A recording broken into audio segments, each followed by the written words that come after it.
കാര്യങ്ങൾ മനസ്സിലാക്കി വളരണമെന്നുണ്ടെങ്കിൽ കുട്ടിക്കാലം മുതൽ തന്നെ കുട്ടികൾക്ക് ചില പരിശീലനങ്ങളൊക്കെ നൽകണമല്ലേ? അപ്പോൾ ഈ ടെൻഷനൊക്കെ ഒന്ന് മാറ്റി വെച്ചുകൊണ്ട് ആ വിഷയം നമ്മൾ മാറ്റിവെക്കുന്നില്ല. നമ്മൾ മറ്റൊരു കാഴ്ചയിലേക്ക് പോവുകയാണ്. അവധിക്കാലം കളിയും വിനോദവും മാത്രമല്ല, ചില കുട്ടികൾക്ക് സ്വപ്നങ്ങളിലേക്കുള്ള ആദ്യ ചുവടുമാണ്. ചെറിയ കടയൊക്കെ തുടങ്ങി കച്ചവടം നടത്തി സംരംഭകത്വത്തിന്റെ പാഠം പഠിക്കുന്ന കുട്ടികൾ. നമ്മളും ഇങ്ങനെയൊക്കെ ചെയ്തിട്ടുണ്ടാവും അല്ലേ? അതൊക്കെ ഒന്ന് ആലോചിച്ച് നോക്കി. ചെറുപ്പത്തിൽ തന്നെ സ്വയം പര്യാപ്തതയുടെ വഴികൾ കണ്ടെത്തുന്ന ആ കുട്ടികളുടെ കഥ പറയുന്നത് മലപ്പുറത്ത് നിന്ന് സമീർ ബിൻ കരീം.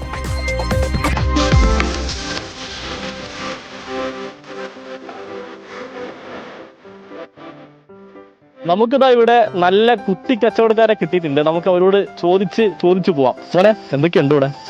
നാരങ്ങളുണ്ട്, മോരുവെള്ളമുണ്ട്, പിന്നെ പാലൂട്ടാളുണ്ട്, ഇമ്പിളുണ്ട്, ഷോബാസ് കൂടി.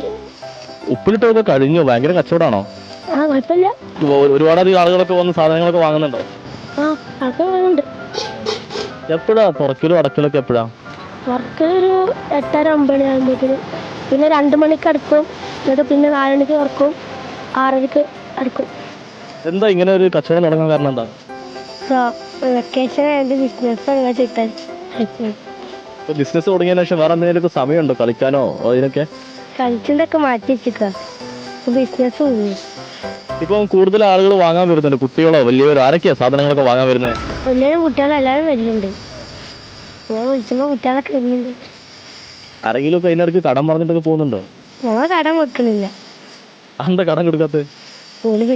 പൈസ ഇതിപ്പോ ഒരു ദിവസമേ എത്ര രൂപയുടെ കച്ചവടം നടത്തും? പോയത് 755 റുപ്യ, അങ്ങനത്തെ 800. പിന്നെ ഈ മോരും വെള്ളവും പിന്നെ ഈ വത്തക്ക വെള്ളമൊക്കെ ഈ നാരങ്ങ വെള്ളമൊക്കെ ആരാ ഉണ്ടാക്കി തരുന്നത്? ഉമ്മ ഉണ്ടാക്കും, താത്ത ഉണ്ടാക്കും.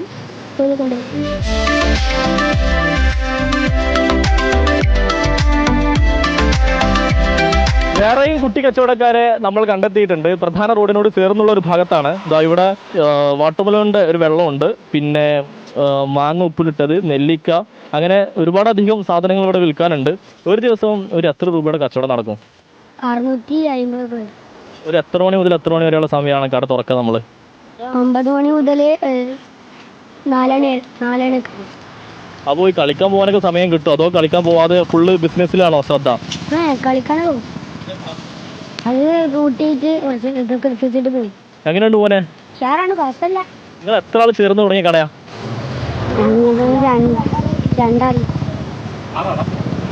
രണ്ടും 6 നിങ്ങൾ എങ്ങനെ വൈകുന്നേരം ഇതൊക്കെ ലാഭം വിരിച്ചെടുക്കാണോ ചെയ്യുക? എങ്ങനെ പരിപാടി? കട കഴിഞ്ഞ് പോകുമ്പോ എല്ലാരും വിരിച്ചിട്ടില്ലേ. എങ്ങനെയുണ്ട്? ഗൂഗിൾ പേ ഒക്കെ ഉണ്ടല്ലോ. ഉഷാറാണ്. ഗൂഗിൾ പേയിൽ പൈസ ഇട്ട് കഴിഞ്ഞാൽ ആരെ അക്കൗണ്ടിലേക്കാ പോവാ? അത് ഫായിസ് പറഞ്ഞ ഒരാളുണ്ട്. എന്നിട്ട് നിങ്ങൾ കണക്ക് കൊടുക്കാണോ ചെയ്യാ? ഞങ്ങൾ ഈ ബുക്കിൽ എഴുതിയേക്കും. അപ്പോൾ ഓന് പൈസ അവിടെ ബാഗ് കൊടുത്തരും. എന്താ മോന്റെ പേരെന്താ? മോളെ പേരെന്താ? പേര് പറ. പേരെന്താ? ഇതുവാമേറിന പേര്? ആ, അപ്പോൾ ഒരുപാട് കച്ചവടക്കാരുണ്ട്. വളരെ ചെറുതുണ്ട്, വലുതുണ്ട്, അങ്ങനെ എല്ലാവരും ഉണ്ട്. നല്ല കച്ചവടമൊക്കെ നടക്കുന്നുണ്ട് എന്നാണ് ഇവർ പറയുന്നത്. ഏതായാലും ഈ അവധിക്കാലം അവർ ചൂടുകാലം ഒക്കെ അവർ അവസരങ്ങൾ കൂടിയാക്കി മാറ്റി കെങ്കേമമാക്കുകയാണ് ഈ കുട്ടികൾ. Sameer bin Kareem, big TV journalist, Malappuram.